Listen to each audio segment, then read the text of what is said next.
संवादका लागि हामीसँग हुनुहुन्छ नेकपा एमालेका अध्यक्ष केपी शर्मा ओली। स्वागत छ यहाँलाई।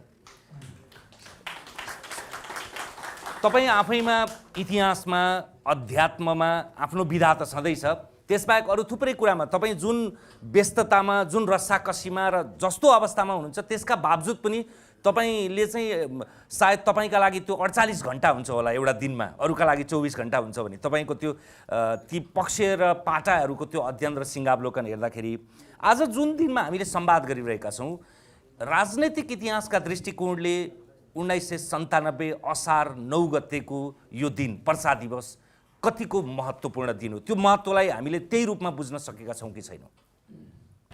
सबभन्दा पहिले त म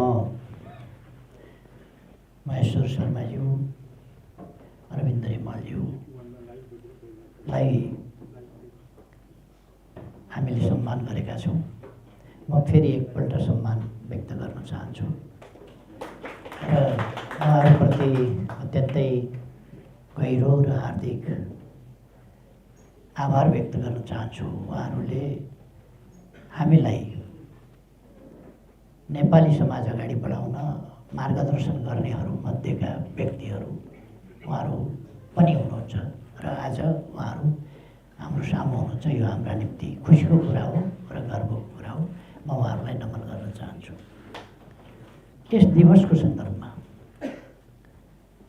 म टङ्कप्रसाद आचार्य, रामहरि शर्मा लगायतका प्रजा परिषदका संस्थापक नेताहरू र 97 सालमा फाँसी दिएका शहीदहरू दशरथ चन्द, गङ्गालाल, सुकराज शास्त्री, धर्मभक्त माथेमा उहाँहरूप्रति पनि आदर, सम्मान र श्रद्धासुमन अर्पण गर्न चाहन्छु। औपचारिक रूपमा सुकराज शास्त्री नजोडिए पनि अरू सबै प्रजा परिषदमा त्यसमा सुकराज शास्त्रीलाई फाँसीको सजाय दिनु वा मृत्युदण्ड दिनु भनेको अविवेकको पराकाष्ठा हो र सनकको पराकाष्ठा हो, सत्ता दुरुपयोगको पराकाष्ठा हो। उहाँले त शास्त्रीय प्रवचन गर्नुभएको थियो। उहाँ प्रजा परिषदसँग जोडिनु पनि भएको थिएन र 97 साल साउनदेखि जुन धरपकडको क्रम सुरु हो त्यस क्रममा गिरफ्तार हुनुभएको पनि होइन। त्यसभन्दा 2 वर्ष अगाडिदेखि त उहाँ छुट्टै ढङ्गले बसिराख्नु भएको थियो जेलमा। उहाँलाई त्यसै मेसोमा फाँसी दिनु भनेको त अघि नै मैले भने यो सत्ताको चरम दुर्भयोग र विवेकहीनताको एउटा नमुना हो भन्ने मलाई लाग्छ। अब यहाँले जुन प्रश्न उठाउनु भएको छ, पर्चा दिवसको महत्त्व र 1997 साल असार 9 गते भोटो जात्राको दिन पारेर छरिएको र टङ्कप्रसाद आचार्यद्वारा हस्तलिखित जुन पर्चा हो त्यो अघि पछिका अभिव्यक्तिहरू त्यसरी सङ्गठित राजनीतिक उद्देश्यसहित, समाज परिवर्तनका उद्देश्यसहित त्यसरी प्रकट भएका थिएनन्। जुन कुरा पहिलो पर्चाको यदि हामीले पहिलो प्याराग्राफ मात्रै हेऱ्यौँ भने पनि पहिलो प्याराग्राफमा त्यसमा राणाहरूको कुरूर पन्जाबाट प्रजाहरूलाई मुक्त गर्ने कुरो पहिलो छ। दोस्रो, राम्रो शिक्षा दीक्षाद्वारा नागरिकहरूलाई सबल बनाउँदै आर्थिक उन्नति गर्ने कुरा छ र त्यसको देशको स्वाभिमानलाई माथि उठाउने, युग युगान्तसम्म नेपालको गौरव विश्वमा फैलाउने र नेपाललाई एउटा सम्मानित राष्ट्र बनाउने, यी कुराहरू नै उल्लेख भएका छन्। र मैले यद्यपि यो प्रसङ्ग जोडिरहनु त आवश्यक थिएन, तर पनि आज नेकपा एमाले समृद्ध नेपाल सुखी नेपाली भनेर जुन कुरा अगाडि सारेको छ, राष्ट्रियताको सवालमा, सुशासनको सवालमा, समृद्धिको सवालमा र विकासको सवालमा र समृद्ध नेपाल सुखी नेपालीको जुन राष्ट्रिय आकाङ्क्षालाई अगाडि सारेको छ, यो कुराको बिजारोपण त्यति बेरै भएको। त्यही पहिलो पर्चामा तपाईँले हेर्नुभयो भने यसको पहिलो प्याराग्राफमै म दर्शकलाई पढेर पनि सुनाउँछु। पहिलो पर्चाको पहिलो प्याराग्राफमै राणा वर्ग हो, तिमीहरूलाई थाहा होला कि नेपाल प्रजा परिषद भन्ने संस्था नेपाली प्रजालाई तिमीहरूले क्रूर पन्जाबाट आजाद या स्वतन्त्र गराई शुद्ध ज्ञानको शिक्षा दीक्षा, आफ्नो जातिको मान सम्मान, धन र धर्मको उपार्जन र उन्नतिद्वारा संसारका सभ्य जातिहरूमध्ये एक गराई आफ्नो देशको गौरव हजारौँ वर्षसम्म दिशा दिशामा गुन्जिने गराउने उद्देश्यले यो नेपाल प्रजा परिषद खुलेको। बस यसले नेपाल प्रजा परिषद खुल्नुको उद्देश्य यो कुनै लडबाजी होइन, यो कुनै सामान्य असन्तुष्टि, विरोध वा आक्रोश होइन, यो कुनै सत्ताधारी वर्गहरूका बीचको सत्ता सङ्घर्ष होइन, यो राष्ट्रका हितहरूलाई सर्वोपरि राखेर राष्ट्रका हितहरूलाई सार्थक बनाइ छोड्ने, सफल बनाइ छोड्ने उद्देश्यका साथ मूल उद्देश्यहरू संक्षिप्तमा किटानी गरेर यति व्यवस्थित ढङ्गले म हाम्रा अग्रजहरूप्रति गर्व गर्न चाहन्छु कि यति व्यवस्थित ढङ्गले यति छोटोमा आफ्ना उद्देश्यहरू, त्यो पनि हस्तलिखित त्यस्तो समयमा, त्यो समयमा यसरी प्रकट गर्नुभएको छ, जसले गर्दा नेपाली समाजले गन्तव्य के हो भन्ने बुझ्ने मौका पायो। त्यही प्रश्न नि, जस्तो अब तपाईँ 2 पटकसम्म प्रधानमन्त्री भइसक्नुभयो, पार्टी अध्यक्ष हुनुहुन्छ, सरकारमा आज अर्कै पार्टी होला, तर यसलाई गहिरो गरी आत्मसात त तपाईँहरूले पहिलेदेखि गर्नुभएको छ नि, त्यसैले यो दिवसलाई अनुमोदन गर्न, त्यसो भए उहाँको काम जसले मान्छ भनिरहँदा यसलाई औपचारिक अनुमोदन गर्न त केहीले रोक्दैन त थियो होला। प्रश्न के हो भने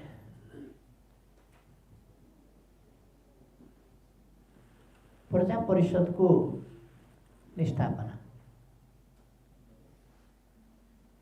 आफैमा एउटा महान र ऐतिहासिक काम हो। 1993 साल जेठ 20 गते पहिलो राजनीतिक पार्टी व्यवस्थित राजनीतिक उद्देश्यहरूका साथ स्थापना भएको छ। यो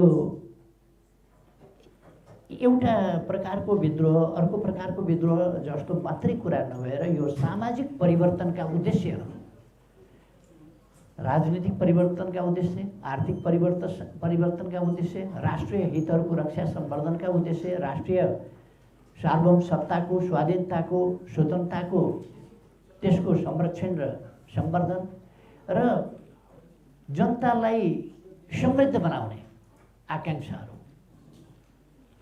यी आकाङ्क्षाहरू अभर परेका बेला यिनको सहारा राणा शासकहरूले पनि लिएको देखिन्छ। यी 4वटा पर्चा जुन छन्, यद्यपि यी पर्चा 4वटै पर्चा सम्भवतः विभिन्न मिति राखेर लेखिएको होला, फरक समय पनि फरकमा, असार 9मा भयो भने एउटा असारको अन्त्यमा, एउटा साउनमा, एउटा भदौमा जारी भएको छ। त्यो अलिक त्यसमा तिथिमितिमा हालेको छ, त्यसरी भएको हुन सक्छ यसका तिथिमितिहरूको सन्दर्भमा। र यसले सम्बोधन गराइ पनि फरक, पहिले आफ्नो गन्तव्य के हो भन्ने कुरा गरेको छ र गन्तव्यमाथि आफूले समाज अगाडि बढाउनका लागि मूल समस्या के हो र प्रहार हामीले कहाँ गर्नुपर्छ भन्ने कुरालाई ध्यानमा राखेर पहिलो पर्चाले ए राणा हो भनेर राणाहरूलाई सम्बोधन गर्दै तिमीहरूको अन्त्य गर्छौँ, किन भन्दा पहिलो प्याराग्राफमै भनिएको छ। यस कारणले र उनीहरूलाई नै सम्बोधन गरेर उनीहरूका अपराधहरूको त्यहाँ वर्णन गरिएको छ, चित्रण गरिएको छ। यी कारणहरूले तिमीहरूको अन्त्य नेपाली समाजको आवश्यकता हो, त्यसकारण तिमीहरूको अन्त्य हामी गर्छौँ भनेर पहिलो सम्बोधन राणाहरूलाई गरिएको छ। दोस्रो र तेस्रो सम्बोधन आफ्ना महान उद्देश्यहरूमा साथ दिनका निम्ति हाम्रा उद्देश्यहरूमा साथ देऊ। यो हाम्रो उद्देश्य भनेको प्रजा परिषदको उद्देश्य भनेको एउटा सङ्गठन विशेषको उद्देश्य मात्रै होइन, यो राष्ट्रिय उद्देश्य हो, यो समयको माग हो, यो राष्ट्रिय आवश्यकता हो। त्यसकारण यस्तो अपराधिक, पापी, दुराचारी, शोषणकारी यस्तो शासन सहेर बस्नु पनि हाम्रो नेपालीहरूका लागि उचित छैन। त्यसकारण दाजुभाइ दिदीबहिनीहरू अगाडि बढौँ र अगाडि बढ्नका लागि प्रजा परिषद सङ्कल्पित छ, कृत सङ्कल्पित छ। यो प्रजा परिषदलाई साथ देऊ भनेर दोस्रो र तेस्रो पर्चाले आम जनतासँग साथ मागेको छ। र चौथो पर्चा चाहिँ युवा युवतीहरूलाई सम्बोधन गरेर अथवा युवा वर्गलाई सम्बोधन गरेर, हे युवा हो, तिमीहरू यस्तो अन्याय अत्याचार सहेर के बस्छौ?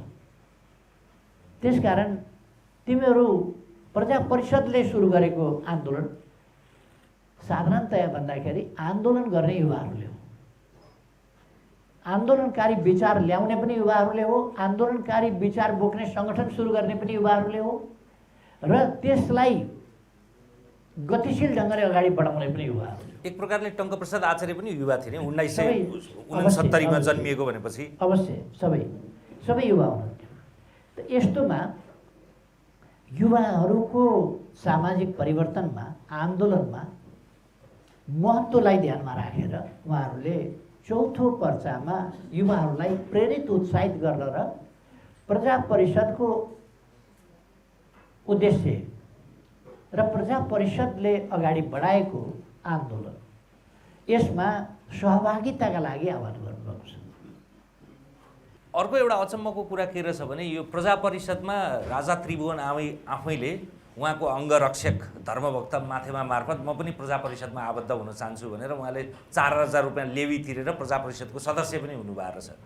त्यो कुरा घनीभूत हुँदै हुँदै गएर यस्तो अवस्था आयो 2004 सालमा पद्म शमशेर प्रधानमन्त्री भएको बेलामा म राष्ट्रको नोकर हुँ, त्यत्तिकै भनेको होइन के, जनताको भित्रभित्रै दन्किरहेको त्यो विद्रोह अनि उनीहरू राजासम्म पनि यसरी पुगेको भन्ने कुरा थाहा पाइसके पछाडि जति बेला भारत ठ्याक्कै स्वतन्त्र पनि भइसकेको थियो, अनि त्यति बेलै तपाईँको म राष्ट्रको नोकर हो भनेर पद्म शमशेरले भन्नुपर्ने अवस्था आयो। यदि मोहन शमशेर जस्तो चाहिँ एकदमै क्रूर मानसिकता भएको मान्छे थिएनन् भने सायद उनीले त्यो ड्राफ्ट गरेको भनिएको संविधान 2005 सालमा आउँथ्यो पनि होला, अन्तरिम शासन विधान। तर तपाईँको 2007 सालको परिवर्तनलाई चाहिँ त्यहाँ टङ्कप्रसाद आचार्य पनि छैन, प्रजा परिषद पनि छैन, केही पनि छैन, राणा राजा र तपाईँको तत्कालीन नेपाली कङ्ग्रेस बीचको सम्झौता भनेर हामीले व्याख्या गर्छौँ। किन यति निष्ठुर भएको त इतिहासप्रति? राणा र राजाहरूका बीचको द्वन्द्व, शक्ति सङ्घर्ष यो त्रिभुवनको समयमा आएर सुरु भएको होइन। यो कोत पर्वको लगत्तै पछिदेखि जब कान्छी रानी, कान्छी महारानी, कान्छी बडा महारानी के भन्छन् अब त्यसैलाई, उनलाई देश निकाला गरियो। राजेन्द्र विक्रम पनि उनीसँगै देश बाहिर गए र आफ्नो उत्तराधिकारी गिरवाणगी केलाई चाहिँ बनाए। मैले अलिक धेरै नाम राजेन्द्र भनेपछि सुरेन्द्रलाई गरे, सुरेन्द्रलाई। र त्यस बेलादेखि नै किन त्यस्तो परिस्थिति भयो, किन राजाले छोड्यो, अर्थात् त्यहाँ अनि त्यसपछि राजेन्द्र विक्रमले जङ्गबहादुरलाई हटाउन गरेका प्रयास, जङ्गबहादुरको हत्या गर्न गरेका प्रयास, अनेक प्रयासहरू, ती प्रयासहरू र त्यसबीचका राणाहरूका क्रियाकलापहरू यो जङ्गबहादुरकै समयमा ती साधारण थिएन। जङ्गबहादुर हट्न, जङ्गबहादुरको शासनको अन्त्यको 1 वर्ष अगाडिका घटनाहरू हामीले हेऱ्यौँ भने पनि ती साधारण खालका थिएनन्। अथवा यो राणा र राजाहरूका बिचको सत्ता सङ्घर्ष पुरानो हो, यो जनताका हक अधिकारसँग जोडिएको होइन। राजेन्द्र विक्रमको चाहिँ जनतासँग जोडिएको, राजाको जनतासँग जोडिएको, राणाको जनतासँग नजोडिएको त्यस्तो होइन। यी आफ्ना आफ्ना राजाले अलिक उहिले नै अनधिकृत त सबै सामन्ती तन्त्रहरू अनधिकृत हुन्। तपाईँले भनेको त्यो राजेन्द्र विक्रम होस् कि उनको छोरा सुरेन्द्र होस् कि गिरिवर्ण होस् कि गिरिवणका छोरा त्रैलोक्य नमार्या भए उनी हुन् कि त्यस पछाडि पृथ्वी विक्रम हुन् कि त्रिभुवन हुन् कि त्यो सेरोफेरो त छँदै थियो कि, तर त्रिभुवनको पालामा चाहिँ यस्तो अवस्था आइसक्यो कि उनी प्रजा परिषदमा पनि आबद्ध हुनु पर्यो पैसा तिरेर। अब यहाँ मैले के ध्यान आकर्षण गर्न खोजेँ भने राजतन्त्र चाहिँ जनताको पक्षमा उहिलेदेखि थियो जस्तो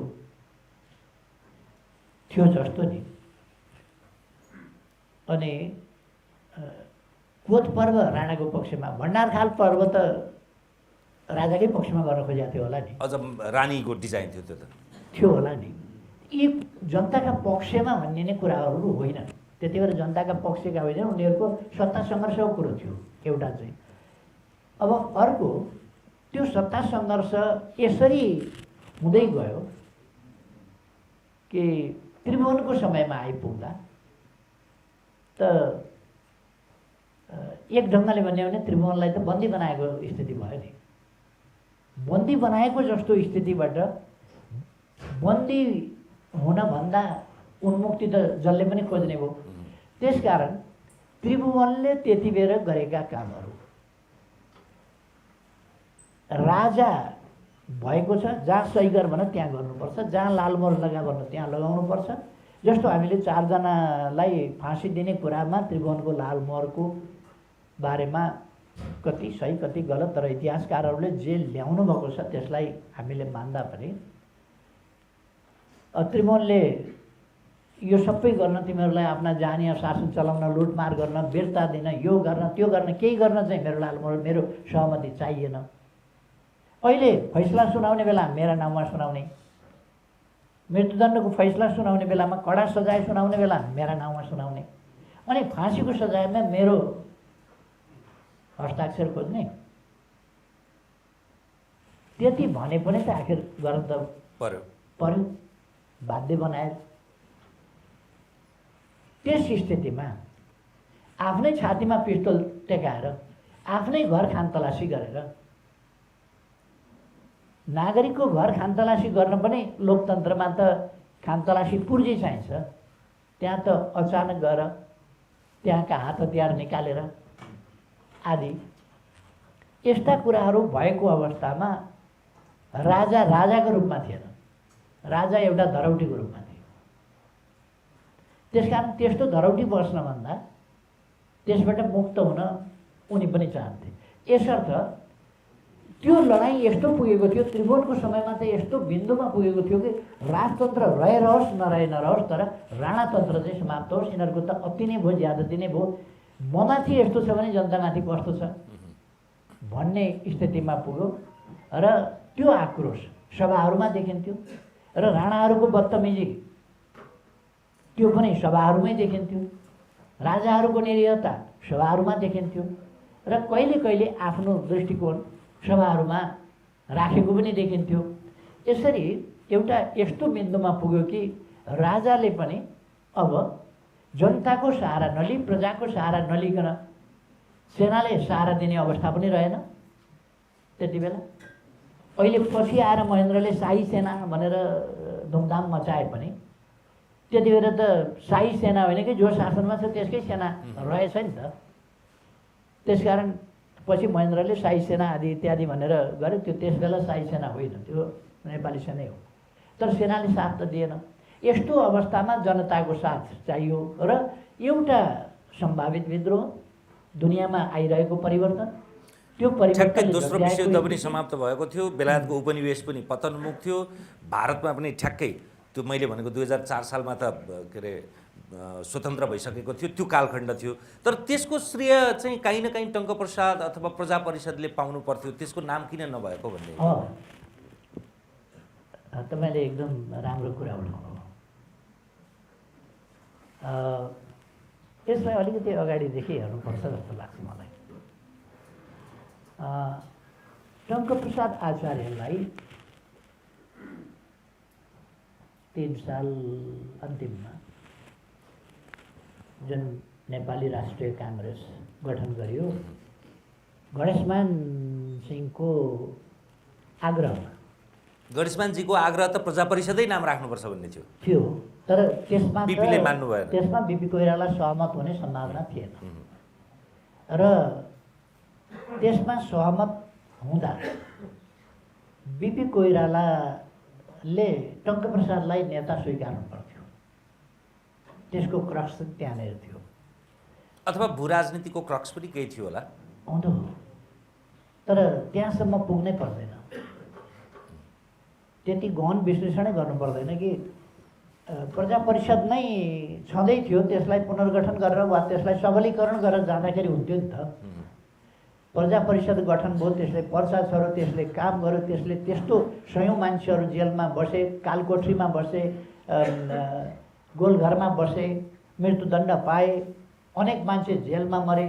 टङ्कप्रसाद आफ्नै पनि त टङ्कप्रसादलाई मोहन शमशेरले त यसलाई घटुवा गरेर यसलाई फाँसी दिनुपर्छ भन्ने थियो नि। थियो त्यो त चन्द्र जुद्ध शमशेरले नमानेर चन्द्र शमशेरका सन्तानहरूको त त्यो जोडै थियो कि किन मिल्दैन भन्ने, र राजगुरुहरूको पनि त्यसमा जोड थियो। शास्त्रका कुरा उनीहरू के गर्थे भने ब्राह्मणलाई पो फाँसी दिन नहुने त, ब्राह्मणबाट यसलाई अछुत बनाइदेऊ न, अनि त फाँसी त मजाले दिए भइगयो, झुन्ड्याए भयो। किन अछुत भइसकेपछि त सिद्धि हो नि। राजाका हातमा जात छ, जात दिने नदिने कायम राख्ने वा जात सिध्याइदिने राजाका हातमा छ भने टङ्कप्रसाद रामहरिहरूको पहिले जात खतम गरिदेऊ, ब्राह्मणबाट उनीहरूलाई हटाइदेऊ। ब्राह्मणबाट हटाइदिइसकेपछि त फाँसी दिए हुन्छ भन्ने उनीहरूको थियो। र त्यो सजायको सन्दर्भमा पनि मतभेद त हामी देख्छौँ नै, अनेक मतभेद देख्छौँ।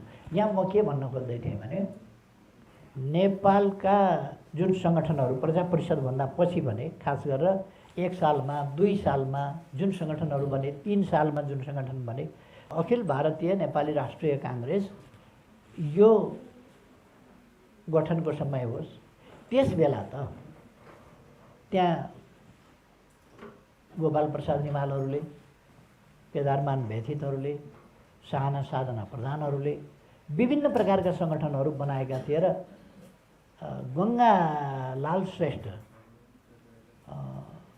सायद हलवाई गङ्गालाल श्रेष्ठ भनेको उहाँ नै होला, यहाँहरूलाई थाहा होला। गङ्गालाल श्रेष्ठ हलवाई भन्ने अर्को गङ्गालाल, शहीदभन्दा अर्को होइन, अर्को गङ्गालाल, उहाँले लाल कम्युनिस्ट पार्टी स्थापना गर्नुभएको थियो। र यहाँको पुस्तकमा काफी चर्चा छ जस्तो लाग्छ मलाई उनीहरूको आन्दोलनमा लाल कम्युनिस्टहरू र गङ्गालाल श्रेष्ठ नेतृत्वको कम्युनिस्ट पार्टीका लाल कम्युनिस्टहरू र पुष्पलाल नेतृत्वको कम्युनिस्ट पार्टीका सदस्यहरू, यिनीहरूको कम्युनिस्टहरूको आन्दोलनमा सहभागिता। प्रजा परिषदको तर्फबाट गणेशमानजी किन त्यहाँ हुनुभयो भने उहाँ जेल फोडेर भागेर त्यहाँ पुग्नुभएको हुनाले, कलकत्ता पुग्नुभएको हुनाले उहाँको संलग्नता भयो। र त्यो संलग्नता चाहिँ एउटा राजनीतिक पार्टी, प्रजा परिषद कति फराकिलो छ भने नि, एउटा राजनीतिक पार्टी खुल्दैछ भने त्यहाँ आफ्नो प्रतिनिधि पनि जाओस् न त भनेर गणेशमानजीलाई तपाईँ सहभागी हुनुहोस् भनेको छ। तर इतिहासमा मूल्याङ्कन गर्दा त गणेशमानको संलग्नता पनि कङ्ग्रेसको हैसियतमा भन्ने मात्रै गरेका छौँ हामीले।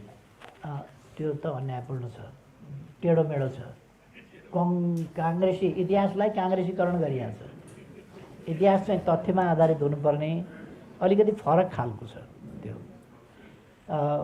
गणेशमानजी प्रजा परिषदको एउटा नेताको हिसाबमा र क्रान्तिकारीको हिसाबमा अंश सर्वस्व सहित जन्मकैद पाएको एउटा कैदी जो फरार भएको छ जेल फोडेर, र जसलाई भेटियो भने अब चाहिँ जन्मकैद गर्न हुने रहन्छ सिधै भन्ने क्यापिटल पुनिसमेन्ट भन्ने चलन छ नि, त्यसैमा जाने, सोझै मृत्युदण्डमै जाने कुरा त निश्चितै छ। त्यस्तो व्यक्तिको उपस्थिति त त्यो अधिवेशनको कुनै गरिमा थियो भने टङ्कप्रसाद के अरे उसको गणेशमान सिंहको उपस्थिति थियो। गणेशमान सिंहको उपस्थितिभित्र संस्थापक नेता टङ्कप्रसाद आचार्य, रामहरि शर्माहरू लगायतको त्यहाँ पावर चार्ज रहेको थियो। त्यो प्रजा परिषदको चेतना त त्यहाँ रहेछ नि। त्यो प्रजा परिषदको चेतना हो जसले अखिल भारत नेपाली राष्ट्रिय काङ्ग्रेसलाई अखिल भारत होइन नेपाली राष्ट्रिय काङ्ग्रेस पो बनाउनुपर्छ त, कहाँ अखिल भारत भनेर ल्याउने त प्रजा परिषद हो। प्रजा परिषदको नेता हो। प्रजा परिषदको नेताले प्रस्ताव राखेर तर्क गरेर त्योसँग सबै सहमत भएर नै त्यो नाम आयो। त्यसकारण प्रजा परिषद त्यहाँ उपस्थितहरूमध्ये अलिकति एडभान्स चेतनामा, पोलिटिकल चेतनामा, राष्ट्रिय चेतनामा, राष्ट्रिय स्वाभिमानको चेतनामा अगाडि थियो भन्ने कुरा त त्यहाँ स्पष्ट देखिन्छ। र त्यस कुराले के देखायो भने 97 सालको आन्दोलन, 97 सालको बलिदान, 97 सालको पर्चा, 97 सालको कुरा र प्रजा परिषदको आड नलिकन अगाडि बढ्ने हो भने अगाडि जान सक्ने स्थिति छैन। तपाईँको पनि स्वीकारोक्ति यो रह्यो कि 2007 सालको परिवर्तनमा चाहिँ टङ्कप्रसाद आचार्य अथवा प्रजा परिषद, आचार्य मात्रै भएन, पुष्पलालदेखि लिएर गणेशमानसम्मको अवमूल्यन भयो। सबैले, प्रजा परिषदले भाग नलिएको त होइन। 7 सालको आन्दोलनमा प्रजा परिषद त अन्धकार युगमा केही नहुँदा त भाग लिएर तहल्का मचाएर बलिदान दिएर अनि नेल हतकडी लगाएर सिक्री भिरेर जेलमा, कालकोठरीमा, गोलघरमा सजाय भोग्न, मर्न, मारिन, ती मरिराखेका छ त्यो हेरिरहन को सध्य छ को पागल छ भन्ने कुराको स्थितिको ठेगान छैन। त्यस्तो खालको स्थितिको जिन्दगी बिताउन तयार छ। गोली ठोक्न मात्रै होइन, सायद गोली खानभन्दा बाँचेर त हेरेर बाँच्न कति कठिन छ भनेको सायद त्यस्तै होला। जेलको जिन्दगीलाई हेरेर भनेको होला, कालकोठरीको जिन्दगीलाई हेरेर भनेको होला, सायद गोलघरको जिन्दगीलाई हेरेर भनेको होला। र त्यस्तो आन्दोलन गरेको प्रजा परिषद सरिक भएन भन्ने कुरा होइन। त्यसै आन्दोलनसँग सम्बन्धित गङ्गालाल संस्थापक मध्येकै हो, उहाँको भाइ पुष्पलाल त्यो सबै आन्दोलनसँग कलिलै उमेरदेखि, 15 वर्षकै उमेरदेखि पनि उहाँ त ती सबै आन्दोलनसँग सरिक हुनुहुन्छ, प्रत्यक्षदर्शी हुनुहुन्छ, सहभागिता छ, पीडा छ, भोगाइ छ। दाजुले फाँसी खाए होला, तर त्यो पारिवारिक जुन दर्दको, जुन पीडाको, जुन कठिनाइको स्थिति छ त्यो सबै देखेर र सचेत ढङ्गले समाज परिवर्तनका प्रयासहरूलाई प्रजा परिषदले कसरी अगाडि बढाएको छ भन्ने कुरालाई देखेर पुष्पलाल पनि आउनुभएको छ, लाल कम्युनिस्टका नेता आउनुभएको छ, अरू व्यक्तिहरू आउनुभएको छ, केदारमान व्यतीत अरू आउनुभएको छ, गोपाल प्रसाद हिमालहरू आउनुभएको छ, अरू कविहरू आउनुभएको छ, थुप्रै आउनुभएको छ। तर उहाँहरू सबैको 7 सालको आन्दोलनमा भन्ने हो भने जब आन्दोलनका निम्ति एउटा बाह्य वातावरण, बाह्य सहयोग र समर्थनको परिस्थिति देखा पर्यो, त्यसपछि त्यसको ओनरसिप चाहिँ एकल ओनरसिप लिन कोसिस भयो। 3 सालमा राष्ट्रिय काङ्ग्रेस बन्दा प्रजा परिषदको जुन प्रशंसा बिपी कोइरालाको प्रस्तावमा गरिएको थियो, 97 सालको बलिदानको, त्यसपछिका योद्धाहरूको, अग्रजहरूको बलिदानको जुन मुक्तकण्ठले प्रशंसा गरिएको थियो र नेपाली काङ्ग्रेस आज नेपाली राष्ट्रिय काङ्ग्रेस जुन स्थापना हुँदैछ त्यो त्यसकै निरन्तरता हो, त्यसकै प्रतिफल हो, त्यसकै उपज हो है। त्यही चेतनाको बत्ती, त्यही चिराग बोकेर हामी अगाडि बढेका हौँ भन्ने कुरा त राष्ट्रिय काङ्ग्रेसको स्थापना हुँदा भनिएको थियो र टङ्कप्रसाद आचार्यजीलाई सभापति बनाइएको थियो र काम चलाउनका लागि बिपी कोइरालालाई दिएको थियो। अर्थात् त्यति बेलासम्मको मानसिकता के थियो भने डिफेन्सका लागि पनि सभापति, प्रचारका लागि पनि सभापति, विचारका लागि पनि सभापति टङ्कप्रसादलाई बनाउनुपर्छ। अब तर के भने यहाँनिर तर 7 सालको आन्दोलनमा सहभागिताका लागि जुन सबैलाई सङ्गठित गर्नुपर्थ्यो, सबैसँग सहकारी गर्नुपर्थ्यो, त्यही कुरा भएन, नम्बर 1। नम्बर 2, 7 सालको आन्दोलन सफल भइसकेपछि जुन श्रेय अरूलाई पनि दिनुपर्थ्यो, टङ्कप्रसाद आचार्यजीलाई दिनुपर्थ्यो, रामहरिजीलाई दिनुपर्थ्यो, अरूलाई दिनुपर्थ्यो, त्यो कुरा भएन। यसको अर्को पाटो नि, जसरी कङ्ग्रेसलाई तपाईँले प्रश्न गर्नुभयो नि, त्यही प्रश्न तपाईँले सार्वजनिक रूपमै भन्ने गर्नुभएको छ हाम्रो करिब करिब जननी पार्टी जस्तै हो प्रजा परिषद, त्यसबाटै बनेको हो। 2008 सालमा त जति बेला मातृका प्रसाद कोइराला आफै प्रजा परिषद हुन्थ्यो, आफ्नै नेता भएको पार्टीलाई समेत प्रतिबन्ध लगाइदिनु भयो, कम्युनिस्ट पार्टीलाई। त्यस पछाडि प्रजा परिषद र तपाईँहरू मिलेर जनताको जातीय जनतान्त्रिक संयुक्त मोर्चा नेपाल बनाउनु भयो। तर प्रकारान्तरले अहिले आएर फेरि के गरिदिनु भयो, त्यो प्रजा परिषदलाई फेरि एमालेमा गापिदिनु भयो। त्यो त इतिहास नै नामित पारिदिनु भयो। त्यसबाटै सुरु भएको भनेर त्यसलाई स्रोतको पनि दाबी गर्ने, अनि आज फेरि हामीले भनेर एमाले भित्र प्रजा परिषदलाई मिसाइदिनु भयो। यो त विरोधाभास भयो नि त।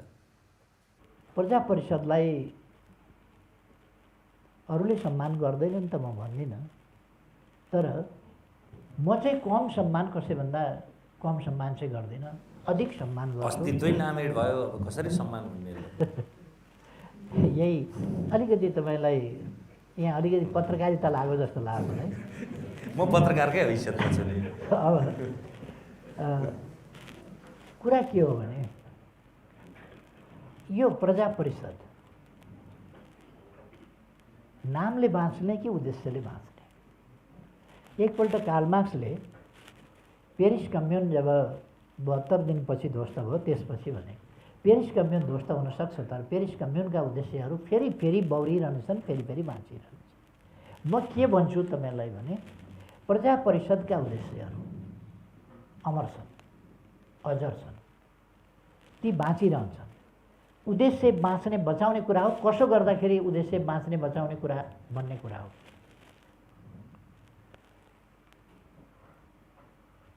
यदि देशलाई आवश्यक पर्यो भने म कम्युनिस्ट पार्टीको अध्यक्ष हुँ।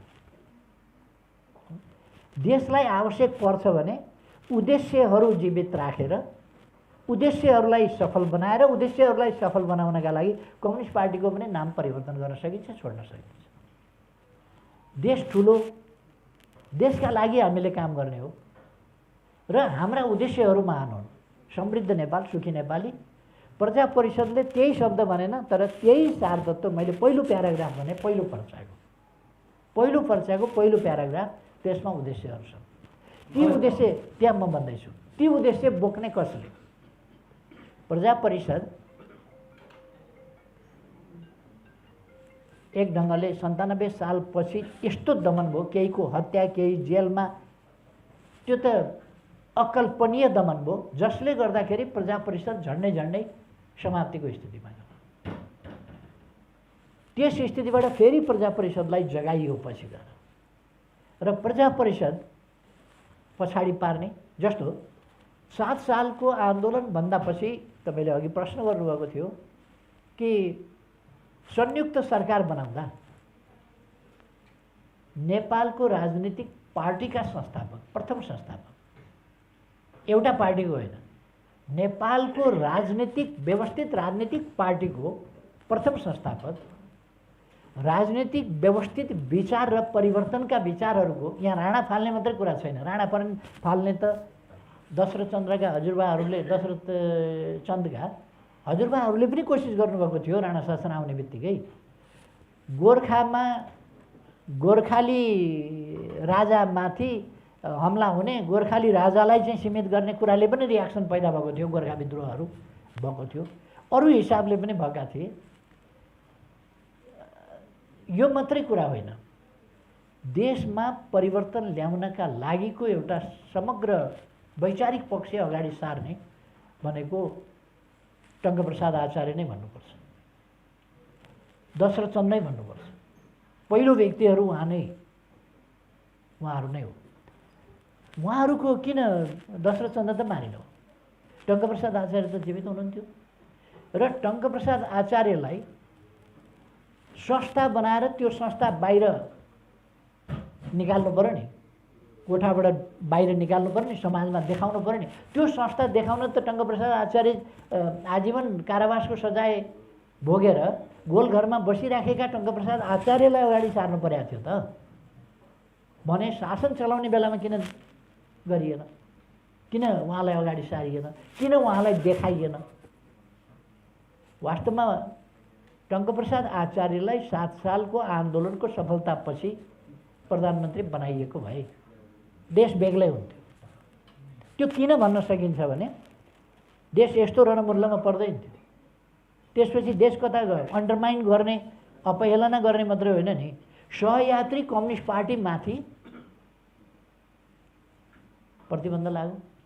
कति बेर भन्दा नेपाली कङ्ग्रेसका सभापति मातृका प्रसाद कोइराला प्रधानमन्त्री हुने बित्तिकै कम्युनिस्ट पार्टीमाथि प्रतिबन्ध लाग्यो र कङ्ग्रेसको शासन ढलेपछि बीचको अन्यल समाप्त भएर टङ्कप्रसाद आचार्य प्रधानमन्त्री भएपछि टङ्कप्रसाद आचार्यको त 2013 सालमा 13 महिना प्रधानमन्त्री हुँदाखेरि उहाँले तपाईँको राष्ट्र बैङ्कको स्थापनादेखि लिएर निजामती ऐनको निर्माणदेखि लिएर कयौँ ऐतिहासिक काम भएर छन्। यस कुराले मैले के भनेको भने टङ्कप्रसाद आचार्यलाई लिडरसिप दिइन्थ्यो भने पहिलो परिकल्पना, पहिलो प्रचारले, पहिलो संस्थापकले के परिकल्पना गरेको थियो त भन्ने कुरा यदि राजनीतिक कर्मीहरूको अलिकति फराकिलो मन र वस्तुवादी मन हुन्थ्यो भने, आफ्ना स्वार्थ, आफ्नो अहङ्कार, आफ्नो पद, आफ्नो महत्त्वाकांक्षा भन्दा बढी देशप्रतिको जिम्मेवारी हुन्थ्यो भने टङ्कप्रसादलाई सोध्नु पर्थ्यो,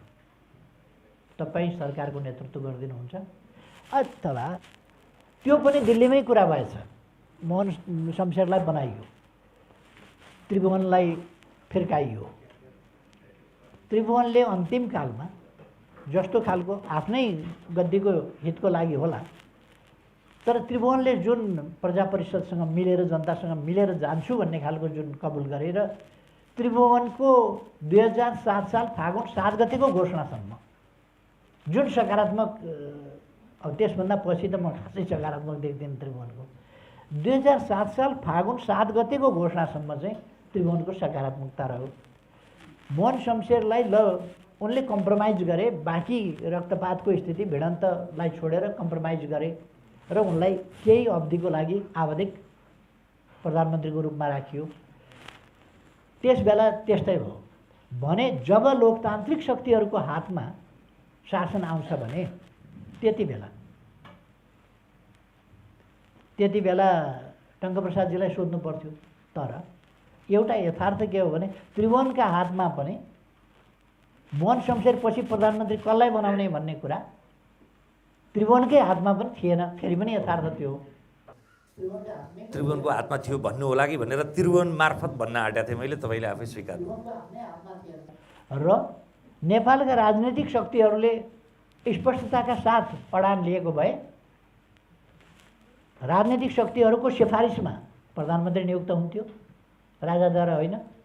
अरूको सिफारिसमा राजाले नियुक्त गर्ने होइन, बाह्य सिफारिसमा राजाले नियुक्त गर्ने होइन। आन्दोलनकारी जनताको शक्ति, जनताका पार्टीहरूको सिफारिसमा 7 सालको आन्दोलनपछि कमसेकम मोहन शमशेर हट्दाखेरि त त्यस बिन्दुमा पुगेपछि त एउटा गोलमेज सम्मेलन जस्तो केही गरेर गर्नुपर्थ्यो र टङ्कप्रसादजीलाई अफर गर्नुपर्थ्यो र त्यो गर्दाखेरि राम्रो हुन्थ्यो भन्ने कुरा एउटा। मातृका प्रसाद प्रधानमन्त्री हुने बित्तिकै सहयात्रीहरूमाथि कठोर प्रतिबन्ध, त्यो मात्रै होइन नि, 7 साल पछिका गतिविधि हेर्नुहोस् न। केआई सिंह काण्ड किन हुनु पर्यो? रामप्रसाद राईहरू किन लापत्ता हुनु पर्यो? भीमदत्त पन्तलाई किन उहाँको हत्या गरिनु पर्यो? पटक पटक बाह्य सेनाभित्र किन बोलाइनु पर्यो? अनि विदेशी सेना ल्याएर अर्को देशको अर्कापट्टिको सिमानामा ल्याएर किन मिलिट्री पोस्टहरू राख्नु पर्यो? सहयात्री कम्युनिस्ट पार्टीमाथिको प्रतिबन्धदेखि लिएर त्यहाँ अनि राणासँग मिलेर काम गर्न तयार, राजासँग मिलेर काम गर्न तयार, सहयात्रीहरूसँग मिल्न नतयार। टङ्कप्रसादजी माथि धन्न प्रतिबन्ध लागेन, प्रजा परिषदमाथि धन्न प्रतिबन्ध लागेन। फेरि टङ्कप्रसादलाई तर त्योभन्दा प्रतिबन्धभन्दा खासै फरक त व्यवहार त गरिएको थिएन। त्यसै कारण टङ्कप्रसादजीको अगुवाईमा किन यो राष्ट्रिय जनतान्त्रिक मोर्चा बनाउनु पर्यो, संयुक्त मोर्चा भन्दा राणा प्रधानमन्त्री, यो संयुक्त मोर्चा केका लागि हुन्छ? कुनै बेठिकका विरुद्ध कुनै ठिक शक्तिलाई अगाडि बढाउनका लागि, बेठिक परिस्थितिलाई परिवर्तन गरेर ठिक परिस्थिति रचना गर्नका लागि त राष्ट्रिय जनतान्त्रिक संयुक्त मोर्चा बनाइन्छ नि, होइन र? अनि यो कुरा त टङ्कप्रसाद आचार्यले त्यति बेलै रियलाइजेसन गर्नु पर्यो, त्यति बेलै महसुस गर्नु पर्यो 8 सालमा। अनि टङ्कप्रसादलाई फेरि एकैपटक कहिले सम्झिएछ भने नेपाली राजनीतिमा उहाँको 75 वर्षको उमेर पुगेपछि 2043 साल सम्भवतः मङ्सिर 30 गते हुनुपर्छ। उहाँको जन्म मङ्सिर 9 गते, 2043 साल मङ्सिर 9 गते 75 सालको दिन पुगेर त्यति बेला करिब करिब पञ्चायती व्यवस्थामा दलहरूको गतिविधि त लगभग 42 साल पछाडि लगभग तपाईँको ठप्प जस्तो भइसकेको थियो। त्यति बेला उहाँकै घरमा उहाँको पटाङ्गिनी उपलब्ध भइसके पछाडि तात्कालीन तपाईँको कङ्ग्रेसीहरू पनि वाम मोर्चाका सदस्यहरू पनि आएर फेरि अर्को बिगुल फुकिएको रहेछ। त्यो पनि अर्को फेरि 46 सालको आन्दोलनको एउटा जग। अनि यसमा एउटा चाहिँ के भने जनताको दबाब, जनभावना, जनमनोभावना आदि कुराहरूलाई हेरेर 2013 साल माघमा टङ्कप्रसाद आचार्यज्यूलाई प्रधानमन्त्री बनाइयो र उहाँले 18 महिना प्रधानमन्त्रीत्व चलाउनु भयो।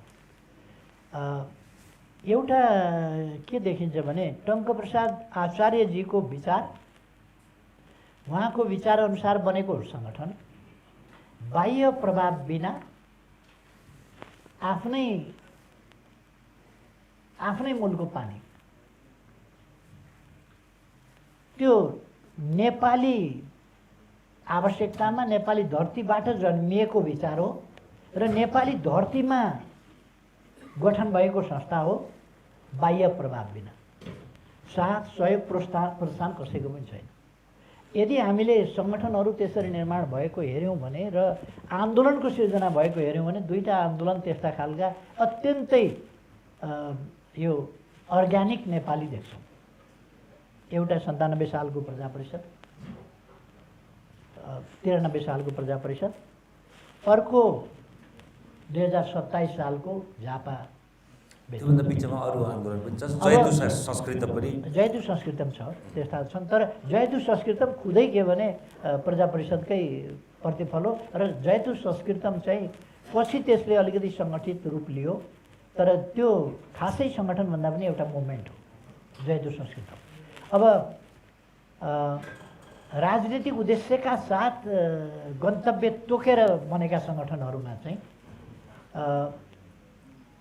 आफ्नै ढङ्गले आफ्नै विचार र आफ्नै सङ्गठन, आफ्नै आन्दोलन, त्यस ढङ्गले बनेका यी दुईटा चाहिँ म देख्छु, जसको प्रभाव नेपाली राजनीतिमा अलिकति ओझेल पार्न खोजे पनि सशक्त छ।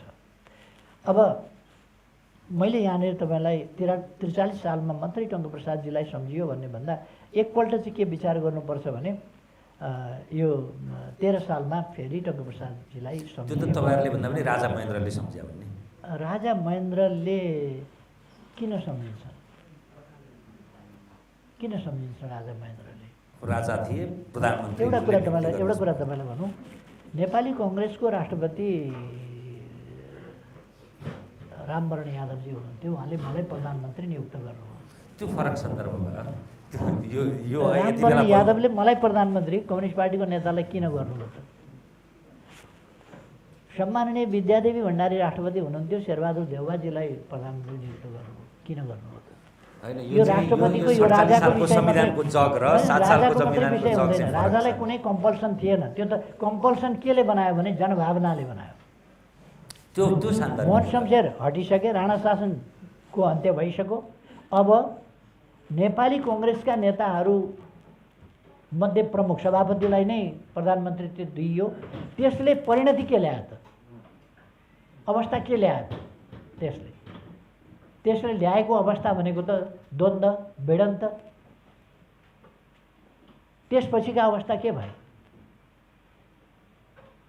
त्यसो भएर यो वैदेशिक सेनाभित्र बोलाउने, देशभित्रको दमनका लागि बाह्य सेना बोलाउने, बाह्य सेना ल्याएर देशभित्र विभिन्न राख्नेदेखि लिएर राष्ट्रिय शक्तिहरूलाई, प्रगतिशील शक्तिहरूलाई दमन गर्ने उल्टो नीति लिने र यसले गर्दाखेरि देश चाहिँ विकासको बाटोमा, लोकतान्त्रिक अभ्यासको एउटा स्वस्थ बाटोमा अगाडि बढ्नुपर्ने ठाउँमा तनावको बाटोमा, द्वन्द्वको बाटोमा त्यसमा अगाडि बढ्यो। र यसलाई समाधान गर्ने व्यक्तित्व को हुनसक्छ, यो त्यो त्यति बेलाको परिस्थितिलाई समेटेर लान सक्ने को हुनसक्छ भन्दा टङ्कप्रसाद आचार्य बाहेक त्यस्तो व्यक्तित्व विचार र अरू हिसाबले देखिएन। त्यो कुरा चाहिँ फेरि पुष्टि व्यवहारबाट के हुन्छ भने टङ्कप्रसाद आचार्यका विचारमा खुलेको प्रजा परिषदले छरेको पर्चा, प्रजा परिषदले फुकेको बिगुल, प्रजा परिषदको आन्दोलन, त्यसले पारेको प्रभावस्वरूप भएको पछिका सङ्गठन र आन्दोलनहरू र 13 सालमा टङ्कप्रसाद आचार्यजी प्रधानमन्त्री भएपछि उहाँले गरेका 7-8वटा काम हेरे हुन्छ। उहाँले कम्युनिस्ट पार्टीमाथि कङ्ग्रेसले प्रतिबन्ध लगायो, उहाँले किन खोल्नु परेको थियो? उहाँमा यो एउटा सहनशीलता, सहिष्णुता, सहअस्तित्व सबैको, उहाँले कसैमाथि अर्कोमाथि प्रतिबन्ध त लाउनु भएन नि त। एउटाको पक्ष लिएर अर्कोलाई प्रतिबन्ध लाउनु भएन, प्रतिबन्ध खोल्नुभयो। त्यसो भएर कम्युनिस्ट पार्टीमाथिको आरोप के थियो भन्दा केआई सिंहलाई साथ दियो, केआई सिंहका आन्दोलनलाई, मुभमेन्टलाई साथ दियो। देशभक्तिपूर्ण आन्दोलनलाई सैद्धान्तिक साथ दिने कुन अपराधपूर्ण कुरा थियो? यस्ता कुराहरूलाई लिएर अब पछाडि जुन टङ्कप्रसाद आचार्यले, अघि तपाईँले केही उल्लेख गर्दै हुनुहुन्थ्यो, लोकतान्त्रिक मूल्य मान्यताको शासन व्यवस्था प्रणालीको हिसाबले त बहुदलीय व्यवस्था आयो नेपालमा, तर त्यो बहुदलीय व्यवस्थालाई आर्थिक हिसाबले, मौद्रिक हिसाबले, कर्मचारी तन्त्रको हिसाबले, एउटा प्रणालीको हिसाबले, अरू विभिन्न हिसाबमा, भूमि सुधारको हिसाबले, या अरू यस्ता थुप्रै कामहरू छन्। 6-7वटा महत्त्वपूर्ण काम भनेर 6-7वटा हामी गर्न सक्छौँ। यस्ता कामहरूले देखायो कि टङ्कप्रसाद आचार्य नेपालका प्रधानमन्त्रीहरूमा एउटा भिजनरी मान्छे हो। उहाँको चीन भ्रमण, भारत भ्रमण, रुससँगको दौत्य सम्बन्धको स्थापना, संयुक्त राष्ट्रसङ्घमा सहभागिताको, नेपालको पहिलो सहभागिता, संयुक्त राष्ट्रसङ्घका विभिन्न पक्षहरूमा, विभिन्न संस्थाहरूमा नेपालको सहभागिता लगायत इन्टरनेसनल फोरमहरूमा र नेपालको परराष्ट्र नीतिका जग बसाउने जस्ता कुराहरूदेखि लिएर, त्यो जग बसाउने कुरादेखि लिएर, पञ्चशीलका सिद्धान्तदेखि लिएर, असंलग्नतादेखि लिएर, तटस्थ नीतिदेखि लिएर, यस्ता कुराहरूको थुप्रै दूरगामी महत्त्वका राष्ट्रिय नीति नै, थुप्रै राष्ट्रिय नीति जो आज पनि राज्यका विभिन्न अङ्गहरू, तिनको गठन सञ्चालन, ती संरचनाहरू आदि, यिनीहरूको या राष्ट्र ब्याङ्कको स्थापना या नेपाली मुद्राको प्रचलन, यिनीहरू चाहिँ नेपाल राष्ट्रको, वास्तवमा नेपाल राष्ट्रको राष्ट्रियपन र पहिचान त टङ्कप्रसाद आचार्यको समयमा भएको देखिन्छ। अहिलेको यथार्थ के हो भने नेपालमा आधारभूत रूपमा, मुख्य रूपमा 2टा पोलिटिकल पार्टी छन्, एमाले र नेपाली कङ्ग्रेस। यो यथार्थ हो। यिनीहरूले ठिक काम गरेनन् भने, कोही पनि ठिक काम नगरेर पनि लोकप्रिय भइरहने, ठिक काम नगरेर पनि पपुलर अगाडि बढिरहने, जनताले विश्वास गरिरहने, माया गरिरहने, साथ दिइरहने, निष्क्रिय भए पनि साथ दिइरहने, योभन्दा राम्रो काम गर्ने अर्को आयो भने पनि त्यसलाई अस्वीकार गर्ने भन्ने कुरा हुँदैन। जहिलेसुकै पनि समय गतिशील छ। तर अहिलेसम्म नेकपा एमाले जुन विचार अगाडि सार्यो, एउटा कुरा तपाईँलाई म के आग्रह गर्न चाहन्छु भने राजनीतिक सङ्गठनमा विचारको महत्त्व हुन्छ, गन्तव्यको महत्त्व हुन्छ, उद्देश्यको महत्त्व हुन्छ। प्रजा परिषद किन सफल भयो भन्दा विचार, उद्देश्य, गन्तव्यले सफल भयो। सङ्गठन किन बन्यो? त्यत्रो दमन गर्दा, मार्दा, थुन्दा, ज्यादतीको चरम गर्दा पनि किन त्यो चाहिँ फेरि जाग्यो? त्यसका उद्देश्य किन बौरिए? प्रजा परिषद नै हो 7 सालको क्रान्तिको रूपमा, 97 सालको पर्चा हो 7 सालको क्रान्तिको रूपमा उम्रिएर झाङ्गिएर त्यो प्रकट भयो।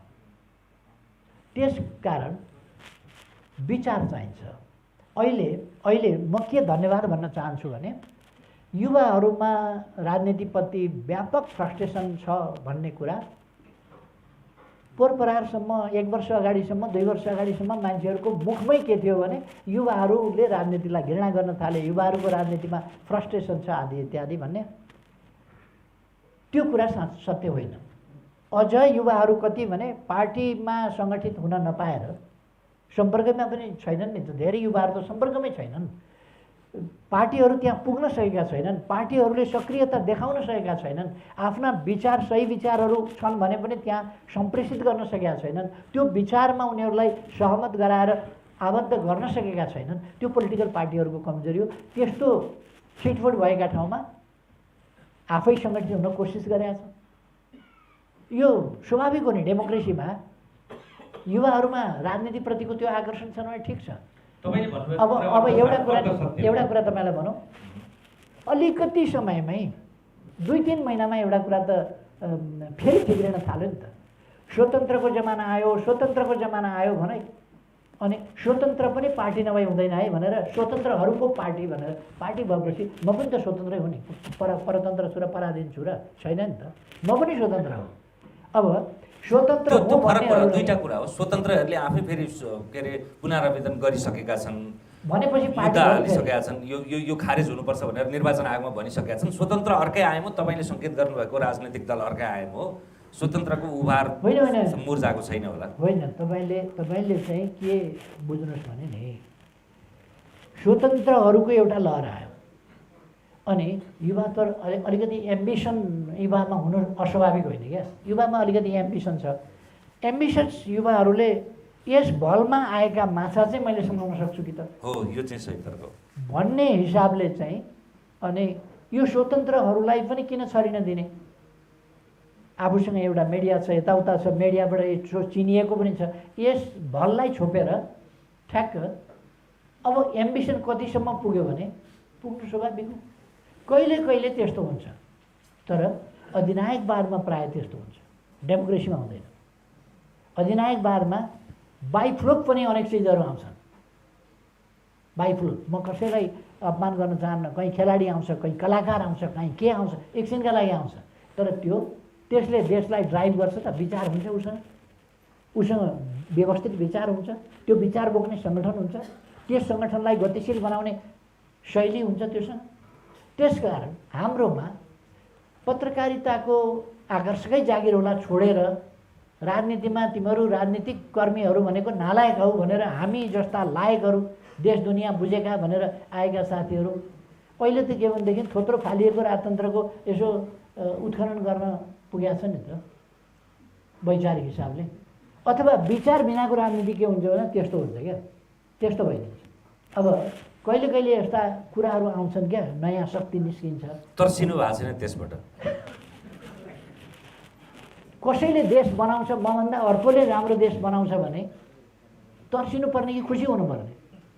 म वेलकम गर्छु, म आह्वान गर्छु, म आग्रह गर्छु, आउनुहोस् राजनीति पार्टी बनाउनुहोस्, एक्लै लड्नुहोस्, एक्लै लडेर एउटा कन्स्टिट्युएन्सी लड्ने हो। पार्टी बनाउनुहोस्, पार्टी बनाएरै लड्नुहोस्, एडभान्स राम्रा विचार दिनुहोस्, देशभक्तिका विचार दिनुहोस्। यो लुकी छिपिकन ड्राफ्ट गरेर भित्रभित्र अँध्याएर कोठाका क्रियाकलाप बन्द गर्नुहोस्, त्यसको विरोध गर्नुहोस्, राष्ट्रियताको हितमा उभिनुहोस्। अब टङ्क प्रसादमै केन्द्रित हामी 3वटा प्रतिनिधि प्रश्न लिन्छौँ, त्यस पछाडि समय पनि घर्किएको छ। 97 सालको क्रान्तिलाई मैले आफ्नो किताबमा एउटा यज्ञको रूपमा अगाडि बढाएँ। जुन यज्ञ पुरा हुनलाई 10 वर्ष लाग्यो, 7 सालमा त्यो यज्ञमा भएको 7 सालको परिणति पनि पूर्ण हुन सकेको हुनाले संयुक्त मोर्चा बन्यो। त्यसको साथीहरूले 7 सालको क्रान्तिको उपलब्धिहरूलाई सङ्गठित गर्न र जनतामा पुर्याउनुको निम्ति संयुक्त मोर्चा सक्नुभयो। पुष्पलालको विभागमा 7 सालको क्रान्तिको कमजोरी हुँदाहुँदै पनि धेरै कम्युनिस्टहरू 7 सालको क्रान्तिमा भाग लिएका थिए, निन्दा गरे, भाग लिएका थिए। दुविधा कस्तो थियो हेर्नुहोस् त। तर पनि जहाँ जहाँ गए उनीहरूले 7 सालको क्रान्तिको विचार अगाडि बढाए र सबैभन्दा ठुलो नेपाल कम्युनिस्ट आन्दोलनमा पुष्पलालजीको के भने अन्तर्राष्ट्रियतावादी भइकन राष्ट्रियताका प्रबल समर्थक। त्यो बखतमा भारतको नीतिको विरोध गर्नु भनेको त चान्सेको कुरा थिएन। त्यसको निम्ति हामी यसका कार्यकर्ताले दिनको 10 हेलिकप्टर मिटिङहरू गर्दै राष्ट्रियताको जागरण ल्याउने पुष्पलालजी हो। संयुक्त मोर्चा चल्थ्यो तर पुष्पलालजीलाई नेतृत्वबाट साह्रै ठुलो कट्टर रूपमा देश आइरहनु देशको अवस्था छ बचाउने भएको हामीहरूले हो। नचाहिँदेखि बाहिर बचाउनु भएको कुरा भएन।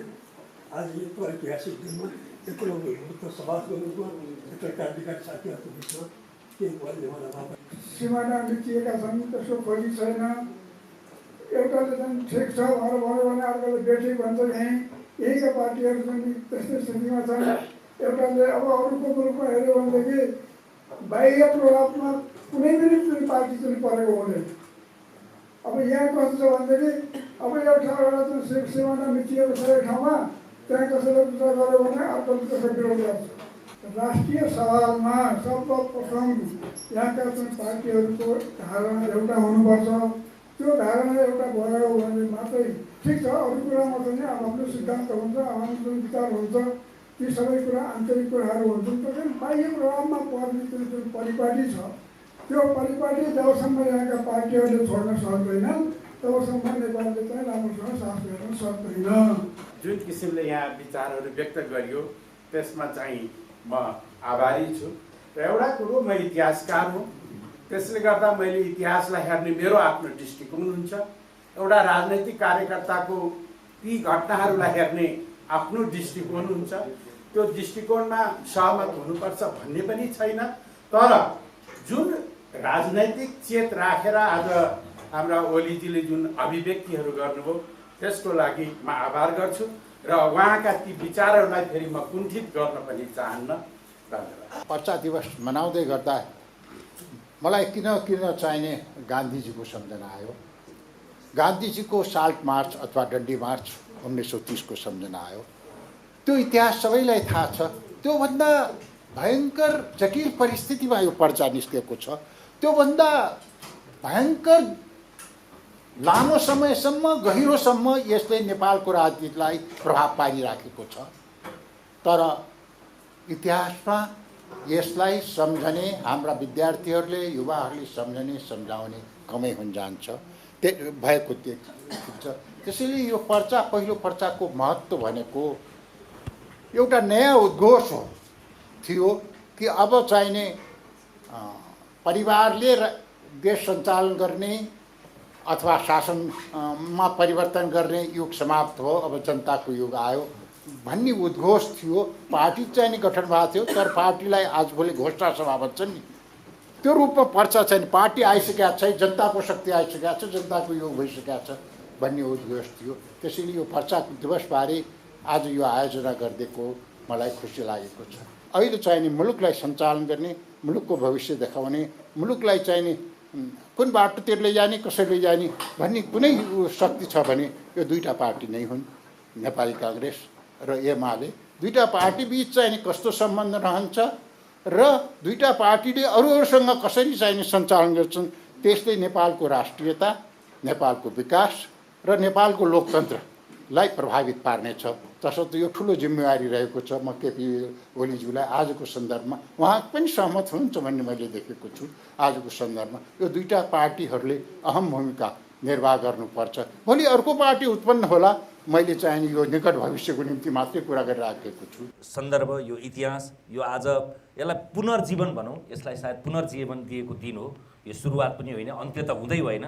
यसले निरन्तर रूपमा छलफल मन्थन पाउनुपर्छ। अन्त्यमा म ओलीजीलाई संश्लेषणका लागि आग्रह गर्दै बिदा चाहन्छु संयुक्त रूपमा। धन्यवाद छ यहाँलाई। आज यस कार्यक्रमले जसरी मानव समाजको विकासको सभ्यताको कुरा गर्दा गुफादेखि आजसम्मको यात्रालाई स्मरण गरिन्छ, मानव सभ्यताको, मानव विकासको। त्यसै गरेर नेपालको राजनीतिक आन्दोलनको, परिवर्तनको, आधुनिक युगको चर्चा गर्दा मूलतः प्रजा परिषदबाट प्रारम्भ गरिन्छ र एउटा विचार चाहिँ के थियो प्रजा परिषदको भन्ने कुरा यस पर्चाबाट प्रकट हुन्छ। अरू कुरा त प्रजा परिषद गठन हुँदाका बखतका लिखित रूपमा त्यस्ता सूत्रबद्ध पाइँदैन, यसमा पर्चाबाट पाइएको छ। त्यसकारण पर्चा दिवसको रूपमा मनाउँ, यो पहिलो पर्चा भएको असार 9 गतेलाई पर्चा दिवसको रूपमा मनाउँ भन्ने टङ्कप्रसाद आचार्य प्रतिष्ठानको जुन प्रस्ताव छ यो उचित प्रस्ताव हो भन्ने मलाई लाग्छ। हामीले आफ्नो उद्गम स्थान, आफ्नो मुहान बुझ्यौँ भने त्यसभन्दा यताको यात्रा बुझ्न सजिलो हुन्छ। मुहान बुझेनौँ भने यात्रा बुझ्न गाह्रो हुन्छ। र हामी कता हिँडेका थियौँ, मुहानका बेला हामी प्रस्थान गर्दा कहाँ हिँडेका थियौँ भन्ने कुरा, कहिले कहिले प्रस्थानका बेला गन्तव्य एउटा चिज हुन्छ, भरे अर्कै चिज पत्ता लाग्छ।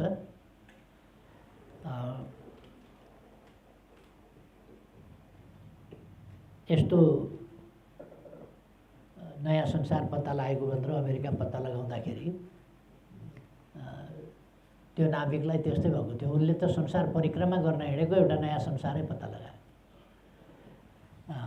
कहिले कहिले प्रस्थान गर्दा गन्तव्य एउटा हुन्छ, तर त्यसले अर्कै एउटा नयाँ चिज आविष्कार गर्छ, नयाँ चिज पत्ता लगाउँछ। तर यहाँनिर पर्चाले सही गन्तव्य सुरुमै ठिक पत्ता लगाएको, त्यसको व्याख्या गर्न मागिन्छ त आफ्नो ठाउँमा छ, तर त्यसले के सङ्केत गरेको छ, के भनेको छ भन्दा संक्षिप्तमा मैले भने सबै पर्चाको सारतत्व त पहिलो प्याराग्राफमै छ। पहिलो पर्चाको पहिलो प्याराग्राफमै छ गन्तव्य के हो, कसरी जाने भन्ने कुरा। यो वास्तवमै महत्त्वपूर्ण हो र यो प्रस्ताव धेरै गहन प्रस्ताव हो। हामीले मुहान बिर्सनु हुँदैन र यसलाई पर्चा दिवसको रूपमा मनाउँदा अनुपयुक्त हुँदैन। नेपालको राजनीतिलाई राम्रै गर्छ कि हामीले हाम्रो उद्गम सम्झिरहन्छौँ र हाम्रा भावी पुस्ताले पनि उद्गमलाई सम्झिरहनेछन्। पर्चा दिवस सम्झाउँदा प्रजा परिषदको स्थापना सम्झना हुन्छ, प्रजा परिषदका विचार सम्झना हुन्छ, काम कारबाही सम्झना हुन्छ, प्रजा परिषदको आन्दोलन सम्झना हुन्छ, त्यस आन्दोलनका हाम्रा अग्रजहरूले भोगेका कठिन परिस्थिति र परिणतिहरू सम्झना हुन्छ। म गोलघरमा बस्दा मैले बुझेसम्म नेपालको इतिहासमा अब लामो लामो समय गोलघर बस्नुभएको छ धेरैजना मान्छे, तर गोलघर बस्ने भन्ने हो भने क्याप्टन यज्ञबहादुर थापा, मोहनचन्द्र अधिकारी र म समयको हिसाबले गोलघरभित्र बस्ने सबभन्दा लामो समय बस्ने मान्छे हौँ। त्यति लामो समय कोही पनि बसेको छैन। टङ्कप्रसादजीहरू, रामहरिजीहरू 27 महिना बस्नुभएको थियो। म उहाँहरूलाई अत्यन्त सम्मान गर्छु, आदर गर्छु, तर गोलघरमा चाहिँ 27 महिना बस्नुभएको थियो। जबकि क्याप्टन यज्ञबहादुर थापा 4 वर्ष 3 महिना जति 2 महिना 3 महिना बस्नुभएको थियो। हामी 4 वर्ष बसेका थियौँ र हामी त्यहाँ गोलघरमा बस्दा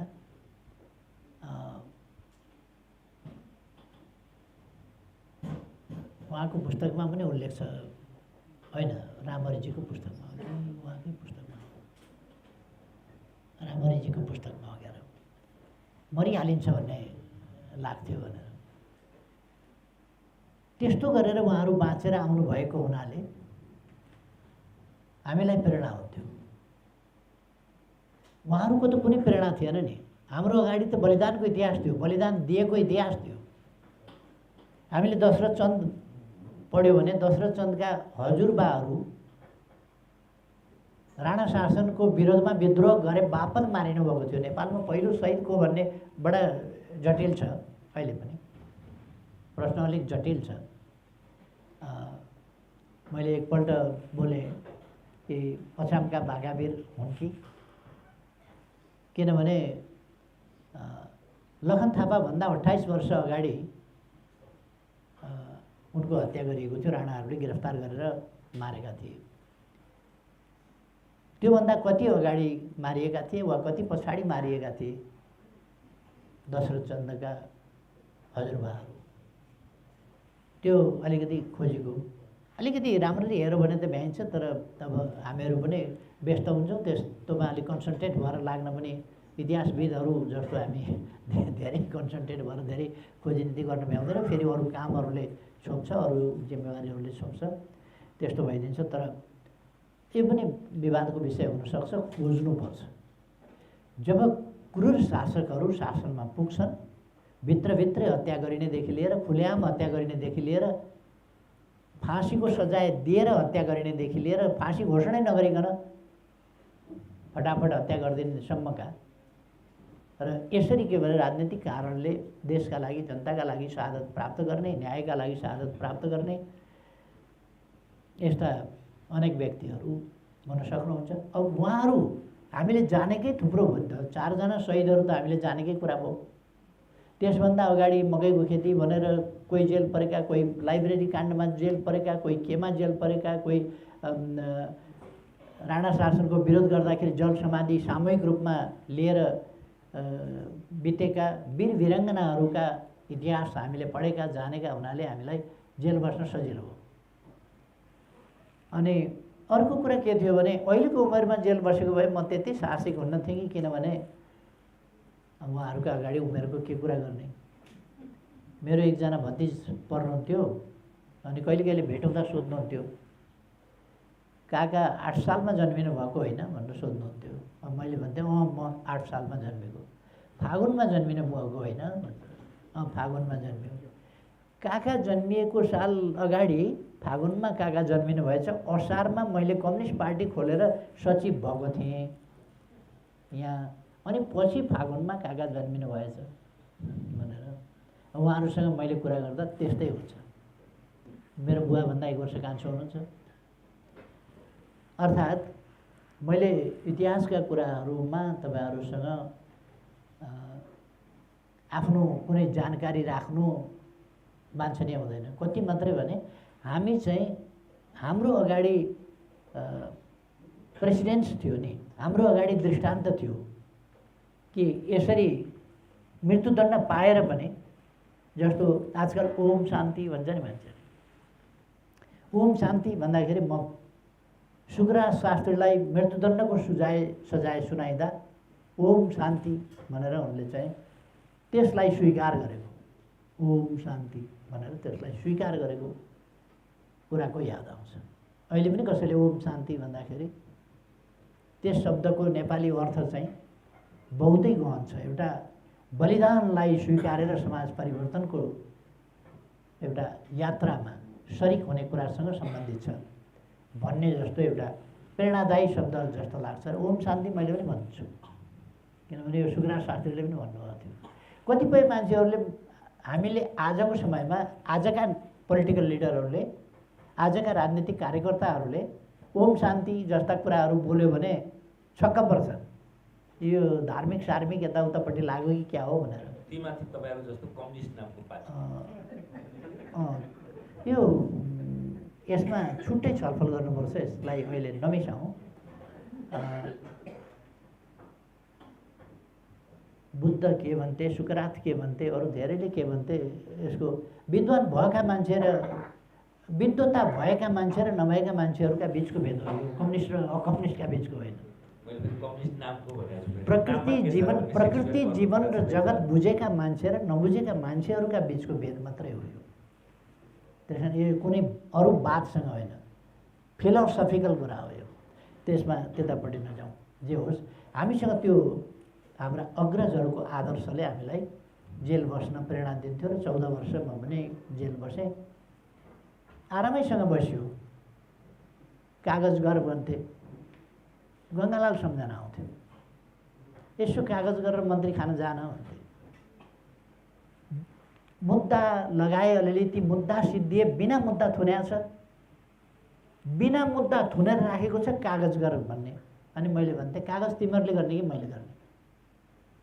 अकारण थुनेर राख्ने, म देशका लागि लड्ने, म जनताका लागि, म लोकतन्त्रका लागि लड्ने, अनि मैले कागज गर्ने फेरि तानाशाहहरूका अगाडि, यस्तो पनि हुन्छ।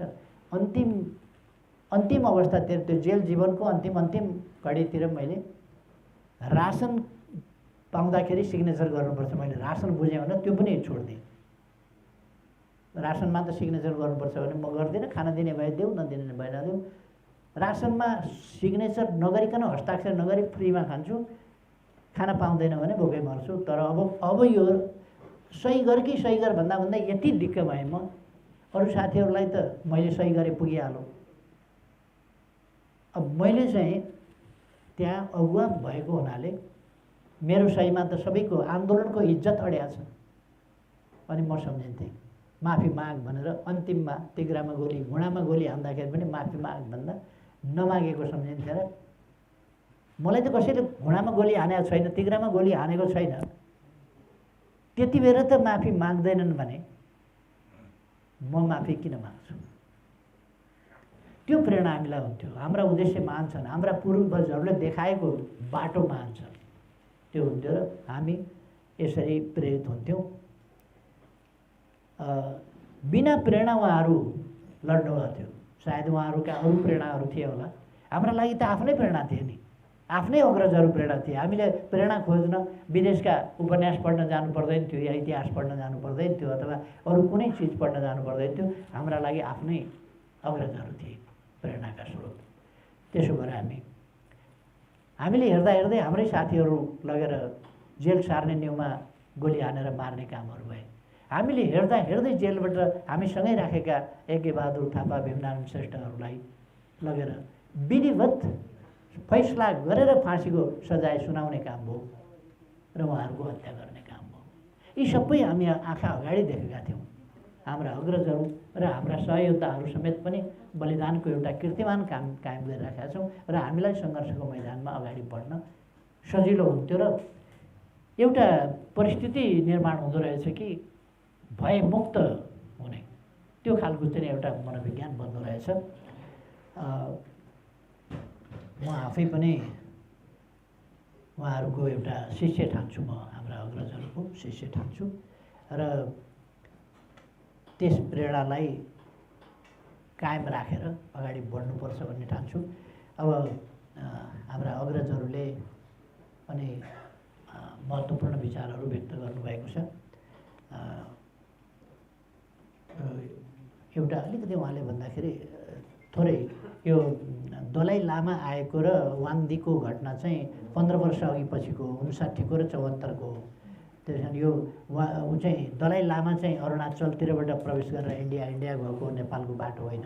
यहाँ मुस्ताङ र यो मनाङका क्याम्पहरू यिनीहरूबाट चाहिँ विद्रोह सुरु गर्न खोजिएको थियो। वाङदीहरूले त्यसलाई गरेका थिए र हुम्लाबाट चाहिँ पार गर्न खोजेको वाङदीले थियो, दलाई लामाले हुम्लाबाट पार गरेको होइन। यता हामी त्यो समय अलिकति अब मेरो बुवाभन्दा 1 वर्ष कान्छो हुनुहुन्छ, तर मेरो बुवा पनि तगडा हुनुहुन्छ। मेरो बुवाभन्दा अझ निकै नै तगडा जस्तो लाग्छ मलाई। झन्डै मेरोको मान्छे। मैले नै सबै कुरा त कहाँ सम्झिन्छ र सम्झिन्छ, तर मैले नै कतिवटा कुरा बिर्सिन्छु भने यो उमेरमा यति स्मरण चाहिँ एकदम ताजा राख्नुभएको छ। म तपाईँहरूको स्वास्थ्य एकदम सुस्वास्थ्य सहितको दीर्घ जीवनको कामना गर्छु।